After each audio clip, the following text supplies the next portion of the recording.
This is my story, and I'd like you all to take a moment and imagine your ideal families. I'm not talking about the picture perfect family or the Brady Bunch. I'm talking about a group of people who genuinely care and love each other, who cheer each other on when they're participating in anything, who pick each other up when they fall down, to teach each other to pick themselves up when they fall down.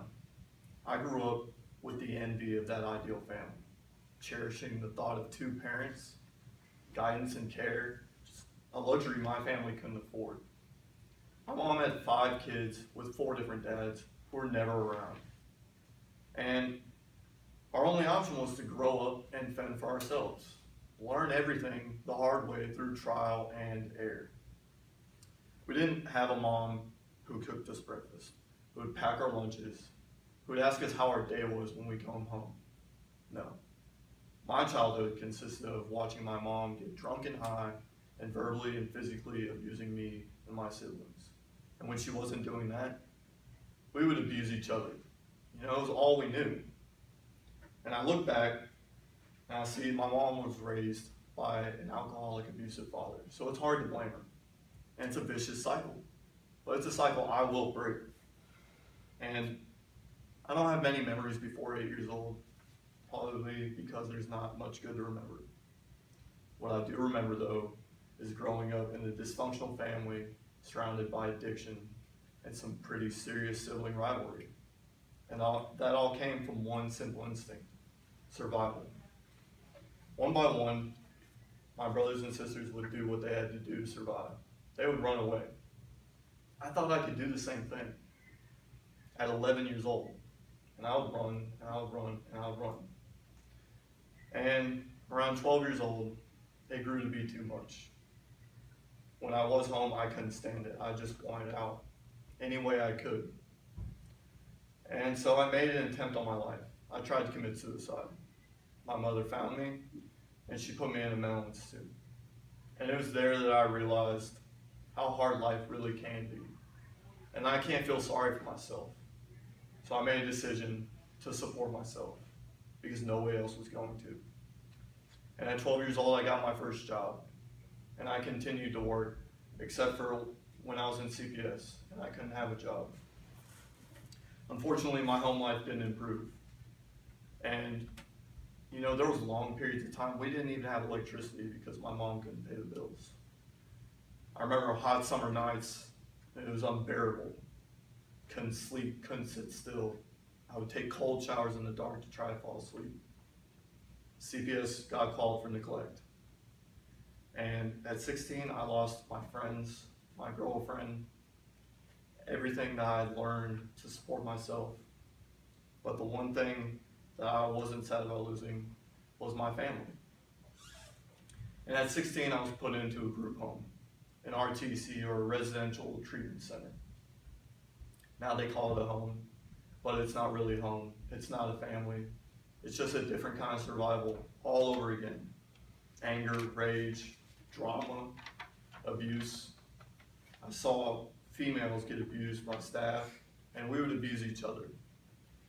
I didn't want any part of it. I felt like I was being punished, and I wanted to run away. Luckily, there was one person who stuck out, and that was my youth advocate. And she showed me that I've endured so much with my mother, and that there are benefits at the end of this road. So I stayed. And I made a decision to isolate myself and focus on school and working out. But there was one key thing missing: companionship. I was yearning for it. I wanted it, and I found it any way I could. The way I found it wasn't so great.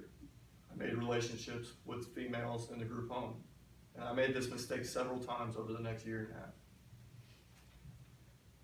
It grew to be too much for the group home, and they gave my CPS caseworker a month to find somewhere for me to go.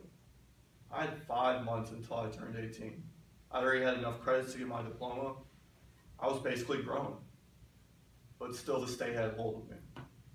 They put me in a place called Gulf Coast Trade Center, a lockdown facility set up for juveniles who were coming out of detention centers to basically put a jumpsuit on, learn a trade, and go try and make another start. I didn't know how to feel about that. It wasn't all bad. You know, I got 3 square meals a day and 1 phone call a week, which was to my uncle, the one person in my family who broke the cycle of poverty and abuse. Now, I also obtained my GED while having my diploma. I completed driver's ed, all while feeling isolated and punished. Finally, I turned 18, and I didn't care where I was going to go. I didn't have any plan. I just wanted my freedom. But luckily, my youth advocate from CASA stepped in again, and she introduced me to a transitional living center. And it was, you know, growing up, I didn't have a mentor. I didn't have a pastor, a teacher, a neighborhood or family friend who stepped in and set me on the right path or pointed me in the right direction. Until I met this lady, and she showed me that people really do care. Now, I wasn't used to this. I wasn't used to the support, the advice, the housing, the opportunity to work so I could pay my own bills. I wasn't used to this. I didn't want to burn a bridge that I just built. I was going through my own problems. I was going through drug addiction. I'd been using since I was 13. And it had grown from just smoking weed to putting needles in my arm. You know, I look back and I thank God now that I got in trouble with the law, and I realized that I need to make a change in my life before it changed me forever.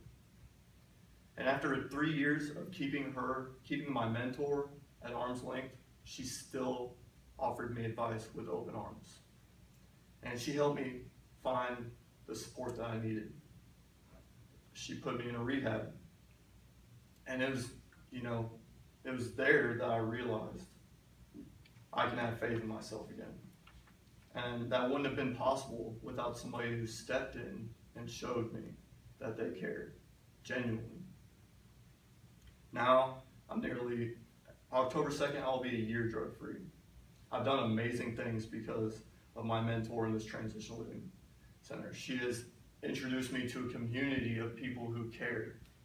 I've gone to Honduras and helped build a house in 2 days for a mission trip, something that I never thought would be possible for myself.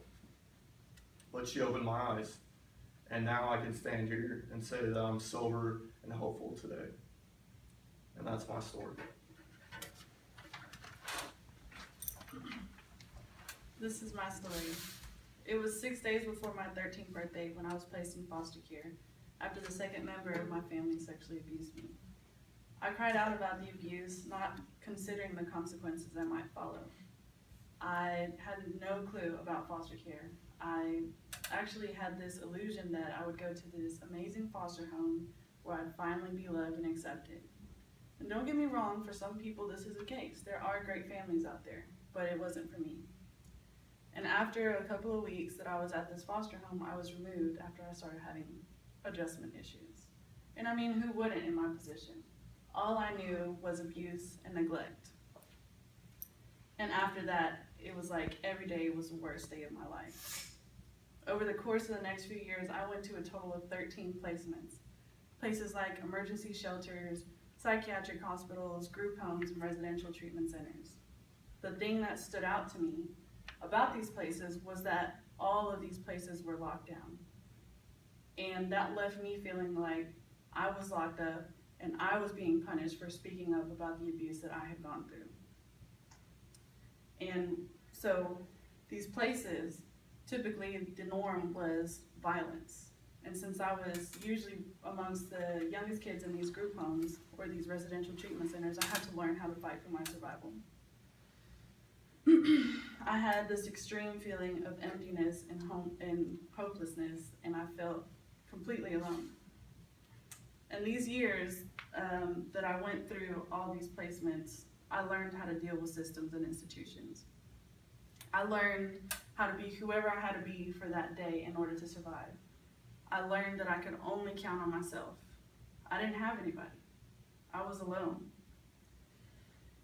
And even though I felt alone, I still felt like one day I would make it to that success.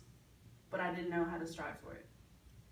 And when I was 15, I learned the art of running away. I thought that if I could get away that I could just be free and that things would get better. And of course it wasn't true, because every time that I ran away, I would end up in some volatile relationship with a guy that was way too old for me, that had a good supply of drugs. And that was my thing. Escaping reality was my thing. Because at age 7, my dad had introduced me to drugs and alcohol. And by age 11, I was an addict.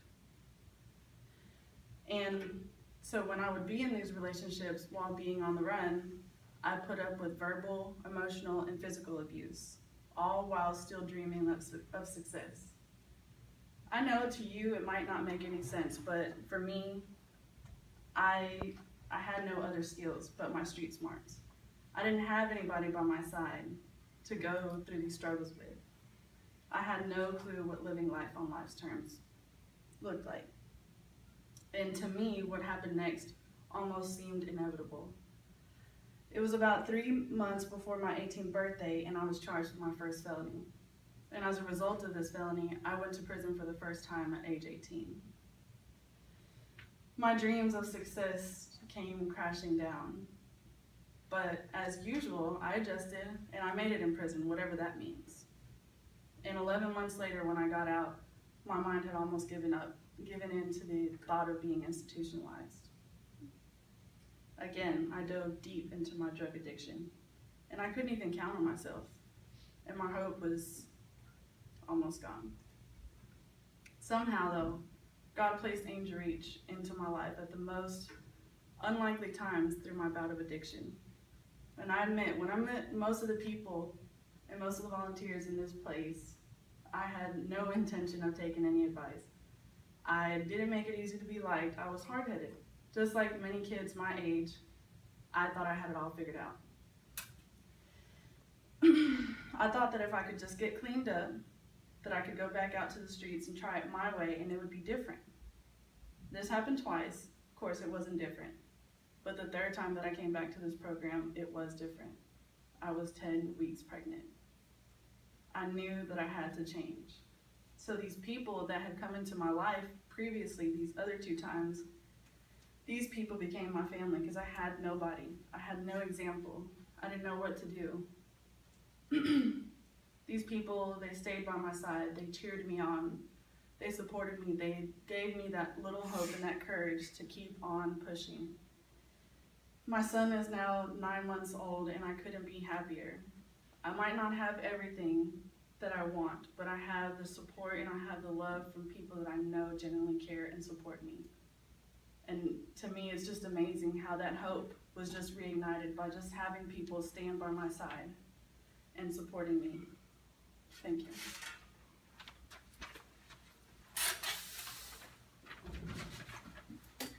My name is Chris, and this is my story. From as early as I can remember, my mother struggled with an addiction to alcohol and prescription drugs. Because of that, she also struggled with anger and frequent outbursts of rage. Besides other random strangers she would